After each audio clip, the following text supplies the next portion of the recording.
Hi friends, good morning. இன்றைக்கி நான் வந்து ஒரு ஷார்ட் ரைடு, அதாவது 50 கிலோமீட்டர்ஸ் ரைடு போகிறப்ப என்னென்ன ஃபுட் எடுத்துக்கணும் அப்படின்றத சொல்ல போகிறேன். மெயினாக நான் காலையில் எழுந்திரிச்சோன்னே எடுத்துக்கிற மெயின் ஃபுட் என்னென்னா தேன். ஏன் சொல்கிறேன்னா அதில் இருக்க எக்கச்சக்க ப்ரோட்டீன்ஸ், விட்டமின்ஸு எல்லாம் ரொம்ப நேரத்துக்கு எனர்ஜி கொடுக்கும். அந்த 50 கிலோமீட்டர்ஸ் போயிட்டு வந்ததுக்கப்புறம் உங்களுக்கு எனர்ஜெட்டிக்காக இருக்கும். ஏன்னா ஆரம்பத்தில் போயிட்டு வரவங்க 50 கிலோமீட்டர் போயிட்டு வந்ததுக்கப்புறமும் எனக்கு எனர்ஜி லாஸ் ஆயிடுச்சு அப்படின்ற அந்த ஃபீலிங்கே இல்லாமல் இருக்கும். ஸோ அதனால நான் எடுத்துக்கிற மெயின் ஃபுட்டு அதை உங்களுக்கு சொல்கிறேன். வாங்க ரைட் போகலாம். Clock's ticking, time is over. Before you know you're older, so sober, alone. The bitch you getting my cold shoulder. You crying like it's rain. You causing all the pain. No closure, I'm colder. You getting nothing, Joker.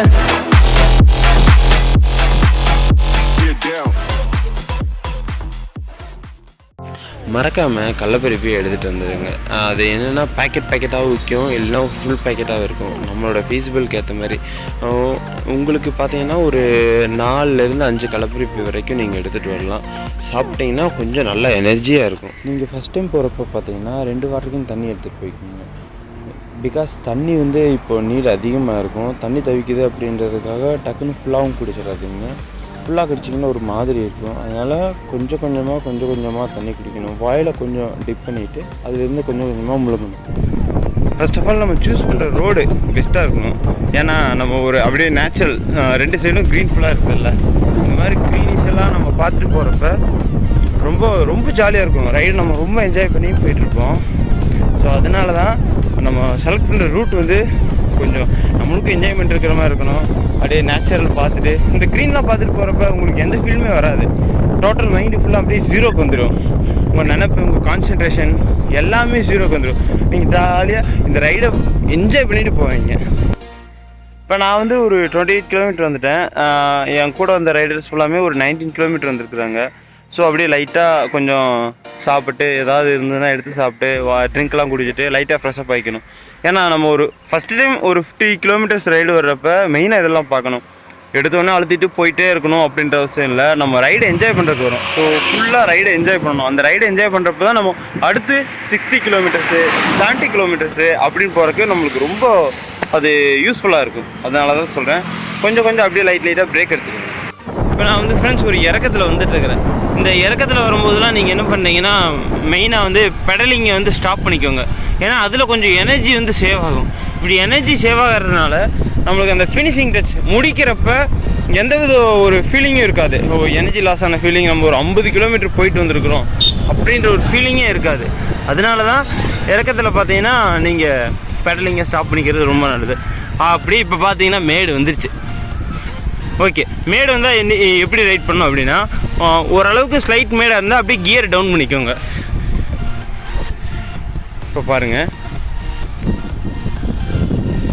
நான் வந்து என்னோடய சைக்கிளில் பார்த்தீங்கன்னா gear down பண்ணுறது அந்த side இருக்குது, தெரியாது, தெரியுதுங்களா? ஸோ இதில் அப்படியே கியர் டவுன் பண்ணிவிட்டு அப்படியே வந்துட்டுருக்கிறேன். கியர் டவுன் பண்ணிக்கிறதுனால நம்மளுக்கு வந்து பெடலிங் கொஞ்சம் ஈஸியாக இருக்கும்.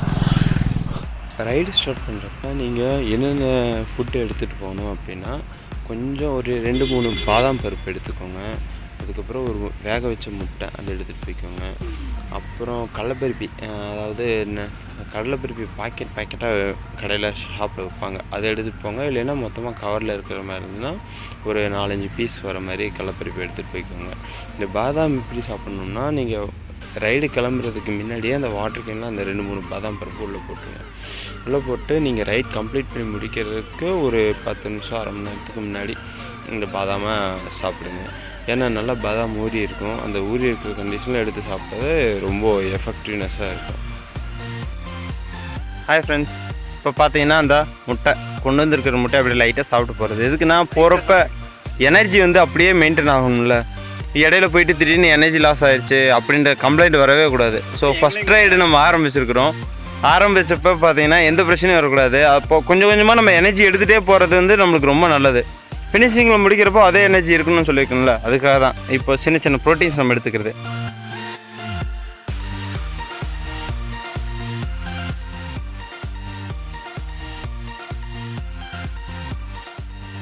ஹாய், இப்போ தான் ரைட் கம்ப்ளீட் பண்ணி வீட்டுக்கு வந்தேன். டைம் இப்போ பார்த்தீங்கன்னா 8:30 தெரியுதுங்களா? 8:30 ஆயிடுச்சு. மார்னிங் 5:30க்கு கிளம்புனேன், ரைட் ஸ்டார்ட் பண்ணேன். நான் வந்து பார்த்தீங்கன்னா உங்களுக்கு ஒரு 50 கிலோமீட்டர் ரைடு எப்படி போகிறப்ப எப்படி ஃபுல்லாக சாப்பிட்றது, எங்கெங்கே கொஞ்சம் ரெஸ்ட் எடுக்கிறது அப்படின்னு சொல்லிட்டு போயிருந்தேன். பட் நான் எப்பவுமே கிலோமீட்டர் கவுண்ட் பண்ண மாட்டேன், டெஸ்டினேஷனை தான் பார்ப்பேன். ஆனால் இப்போ ரைட் கம்ப்ளீட் பண்ணிட்டு முடிக்கும் போது என்னோடய கிலோமீட்டர் பார்த்தீங்கன்னா 71. ஆனால் நான் 50 கிலோமீட்டர் ரைடுக்கு தான் பிளான் பண்ணேன். பட் அப்படியே அந்த லொக்கேஷன் அப்படியே அங்கெல்லாம் போயிட்டுலாம் அப்படின்ட்டு போனது, அப்படியே வீட்டுக்கு வரும்போது 71 ஆயிடுச்சு. இந்த ரைட் பற்றின டீட்டெயில்ஸ் எல்லாம் உங்களுக்கு நான் ஷேர் பண்ணிட்டேன். இந்த வீடியோ பிடிச்சிருக்குன்னு நினைக்கிறேன். வீடியோ பிடிச்சிருந்தா மறக்காமல் லைக் பண்ணுங்கள், ஷேர் பண்ணுங்கள். சேனலை சப்ஸ்கிரைப் பண்ணாங்க, சப்ஸ்கிரைப் பண்ணிவிட்டு பெல் ஐக்கான ஆளில் போட்டுருங்க.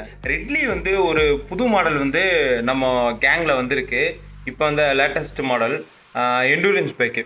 அதை பற்றின ரிவ்யூ வேணுமா அப்படின்றத நீங்கள் கீழே கமெண்டில் சொல்லுங்கள். ஸோ நெக்ஸ்ட் ரிவ்யூவில் அதை பற்றி போடலாமா இல்லை வேறு ஏதாவது பைக்ஸை பற்றி போடலாமா அப்படின்றத நீங்கள் போடுற கமெண்ட்ஸை பொறுத்து தான் நான் போட போகிறேன். பை.